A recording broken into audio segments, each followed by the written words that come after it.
Happy October, guys. You have about a month to figure out the ultimate Halloween costume and watch as many horror movies as you can. But October for me is also about the music. So in this episode, I'm going to share some of my favorite spooky, scary albums I have on vinyl.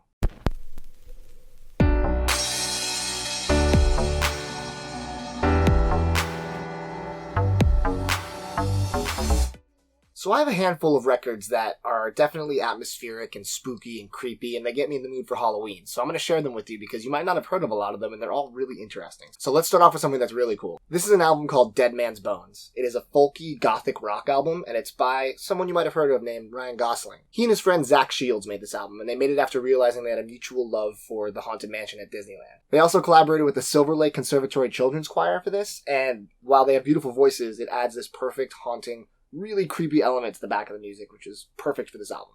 The gatefold's actually really cool. It shows the Dead Man's Bones Monster Club, which is just a bunch of really creepy pictures. This entire album, this is their band's only album, and it's what I listen to every October because it really gets you in this kind of like mindset that is just uncertain and there's something off about it, but the music itself is really catchy too. This version of the album is actually Urban Outfitters' exclusive variant, and it's on this kind of orangish maroon marbled vinyl. I think it matches the cover pretty well. As the lore behind this album goes, the two of them played every single instrument on the album, even ones they didn't really know how to play, and I feel like the kind of off-key and sometimes incorrect music that plays throughout it is what adds to what makes the album so atmospheric. One of my favorite labels is Graveface Records, and a lot of the artists on the label have this kind of creepy, quality that would fit this video, but I'm speaking about one in particular because it's a supergroup for the label. It's called the Marshmallow Ghosts. It's a supergroup because it consists of members of the Appleseed Cast, Dream End, Black Moth Super Rainbow, Casket Girls, and a bunch of other bands rotating from their catalog, which is really cool.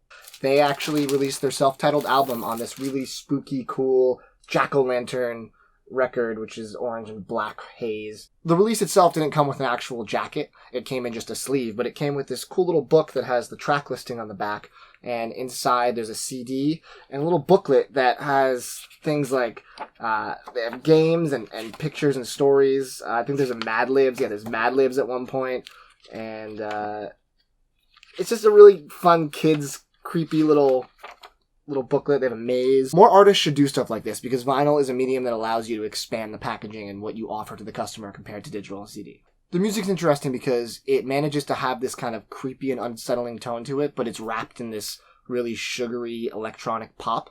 So it's inviting more so than a lot of the other records on this list, and I would say it's more of the trick-or-treat part of the night than it is the haunted house, but it still encapsulates that feeling of Halloween to me.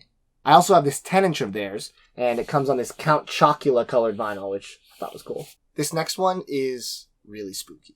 This album's called Giles Corey, and Giles Corey was a man who lived during the Salem witch trials. He was tried for witchcraft and refused to plead guilty or not guilty, so after 2 days of being tortured, he died. Sad story, but it inspired this album, which is by Dan Barrett. This is the solo project of the guy behind Have a Nice Life and the album Death Consciousness, which I actually talk about in our best vinyl packaging video. His solo project is folky at the root of it, but it is gothic and spooky, and it deals with paranormal and ghosts and suicide. The themes are pretty heavy, and he has this awesome box set, which I'm going to show you.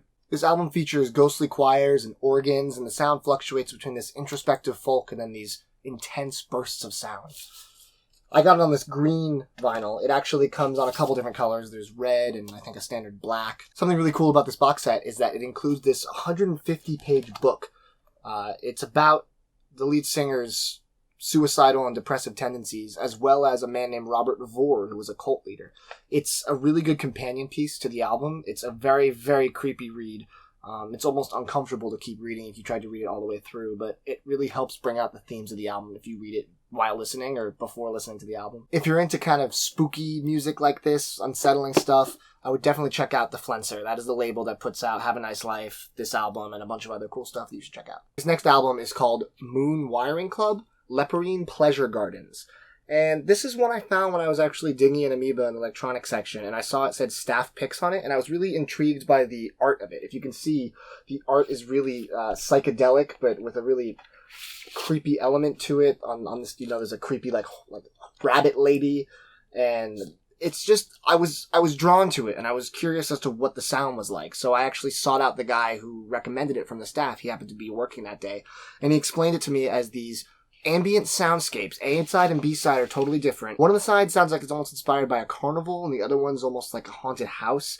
Very much ambient, and just the sounds are unsettling, and it's interesting to listen to. It's not something you would throw on just for enjoyment. It's more of a journey that you take while you listen to it. What's interesting about this release is that the CD version is apparently completely different than the vinyl. The CD version is a lot more rhythmic and easy to get into, but the record has this challenging aspect to it. But I definitely recommend, if you can find the record and you like that kind of ambient soundscapey kind of thing, pick it up.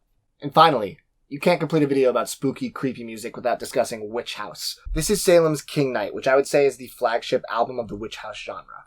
Genre came to popularity in the early 2010s, around the same time as Vaporwave. There's a lot of similarities between the two in the sense of they're both very aesthetic genres.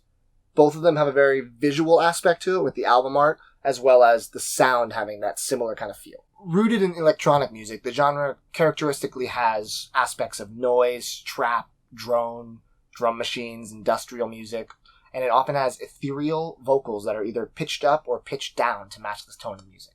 And of course, the aesthetic, as I discussed, often deals with the occult imagery such as crosses, witches, and other very spooky things of that nature. The name Witch House began as a joke, which the people that started making the music said they were making witchy house music, and the blogs that realized the music was actually very good started using that name, so it became mainstream. So the joke became too real, guys. Witch House is now a thing.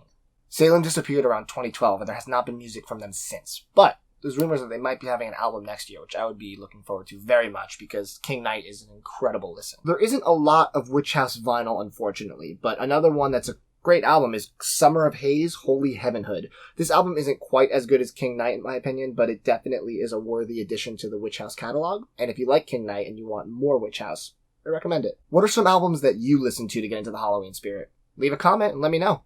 As always, if you like this video, please subscribe, hit the like button, and new videos every Wednesday.